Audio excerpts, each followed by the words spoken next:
तो हेलो बच्चों, welcome back to coaching वाला। तो बेटा आज हम अपना कौन सा अपना 10th क्वेश्चन करेंगे। 10th का ए पार्ट कंप्लीट करेंगे और कल के वीडियो में हम बेटा 10th का कौन सा बी पार्ट कंप्लीट करेंगे। तो चलो बिना टाइम वेस्ट के अपने क्वेश्चन को स्टार्ट करें। मैं ऐसा इसलिए बोल रहा हूं ना क्योंकि बेटा ज्यादा लंबी वीडियो भी नहीं बनानी है, अपनी शॉर्ट वीडियो बनानी है। जितना जल्दी एक्सप्लेन करके खत्म करें जितने जल्दी वो हमारे लिए बेटर रहेगा। ठीक है, तो बिना टाइम वेस्ट के अपने क्वेश्चन को स्टार्ट करें। देखो बेटा 10th क्वेश्चन में बोल क्या रखा है कि show that a2 and dot करके an from an ap where an is defined as below। मतलब कि an की हमें है ना पूरा बता रखा है कि an की टर्म देखो क्या रखा है, an इक्वल्स टू में 3 प्लस में 4 है।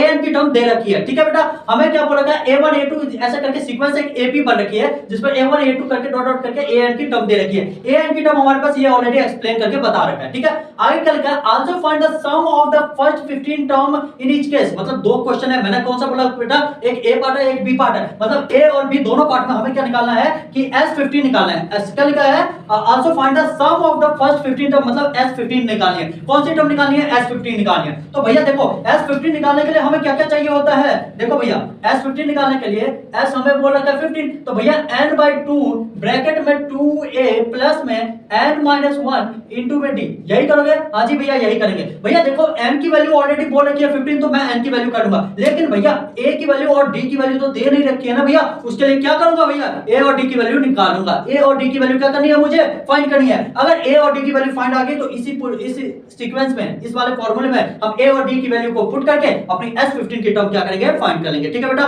तो समझ में आ गया क्वेश्चन में बोल क्या रखा है, अच्छे तरीके से एक्सप्लेन कर दिया। अब चलो दोबारा से मैं आपको प्रैक्टिकली बताता हूं कैसे। देखो सॉल्यूशन में करते हैं, क्या करेंगे सॉल्यूशन में बोल क्या रखा है, an की टर्म दे रखी है। an की टर्म क्या रखा है 3 प्लस में 4 है, तो हमें तो n की टर्म दे नहीं रखी है ना भैया, n की टर्म दे नहीं रखी है, तो हम n मान लेते हैं। सपोज मान लेते हैं n की टर्म 1 2 3 4 इस टाइप से हम n की टर्म मान लेते हैं, जिससे मुझे a की टर्म और a2 की टर्म निकाल करके हम वहां से d की फाइंड करेंगे। तो भैया मान लो an है, मतलब an का मतलब क्या, a1 ले लेते हैं। n की वैल्यू इस बार क्या मान ले रहे हैं, 1 मान ले। a1 लेंगे तो 3 प्लस में 4 मल्टीप्लाई में 1 हो जाएगा, तो कितना हो जाएगा, 3 प्लस 4 7 हो जाएगा। कितना हो जाएगा, 7 हो जाएगा। मींस a1 की टर्म कितनी आ रही है बेटा, 7 आ रही है। क्लियर है, हां जी भैया क्लियर है। आगे देखो अब an मतलब a का n की जगह पे क्या मान ले रहा हूं, इस बार 2 मान ले रहा हूं। 2 मान लिया तो a2 इक्वल्स टू में क्या हो जाएगा, 3 प्लस में 2 मल्टीप्लाई में 4 मल्टीप्लाई में 2 करेंगे तो कितना, 4 दूना 8 8 तो 10 और 1 11, कितना आ गया 11 आ गया। तो a2 की वैल्यू मिल गई भैया, कितनी आ गई 11 आ गई।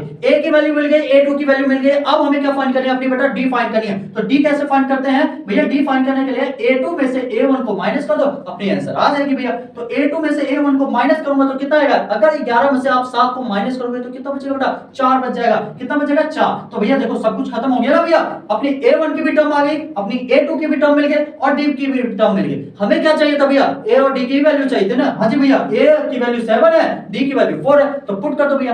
s15 निकालना था, क्या निकालना था s15, तो 15 था तो n की वैल्यू क्या पुट करूंगा भैया 15, तो 15 अपॉन में 2 ब्रैकेट में 2 मल्टीप्लाई में a की वैल्यू कितनी आई है 7, लिख दिया 7 प्लस में 15 में से 1 जाएगा तो 14 मल्टीप्लाई में d की वैल्यू कितनी आई है बेटा 4, मैंने लिख दिया यहाँ पे 4 लिख दिया, कोई डाउट नहीं होनी चाहिए। आगे देखो तो s15 इक्वल्स टू में 15 अपॉन में 2 ब्रैकेट में 7 दूना 14 प्लस में 14 में 28 14 14 56 56 आ गया। ठीक है, 56 प्लस 4 कितना, 60 प्लस 70 आ जाएगा। तो 15 अपॉन में 2 मल्टीप्लाई में यहाँ क्या आ जाएगा 70, तो इसको इससे काटोगे तो 35 मींस कितना आ जाएगा 15 मल्टीप्लाई में 35। अब 35 मल्टीप्लाई 15 करोगे तो कितना आएगा बेटा, मैं कहां यहां मल्टीप्लाई कर लूं, 35 मल्टीप्लाई में 15 25 25 कैरी 2 5 3 15 16 17 और 5 एकम 5 3 एकम 3 5 7 3 10 2 12 हासिल गया 1 3 और 1 4 1 5 525। कितना आ रहा है बेटा 525। आई होप क्लियर हो, 525 अपनी आंसर आ रही है किसकी, s15 की वैल्यू मिल गई। s15 की वैल्यू कितनी आ रही है बेटा 525। क्लियर है, बहुत ही आसान तरीके से मैंने समझा दिया। 525 आंसर आ रहा है s15 की वैल्यू। ठीक है, हमसे यही बोला गया था ना भैया, also find the sum of the first 15 terms.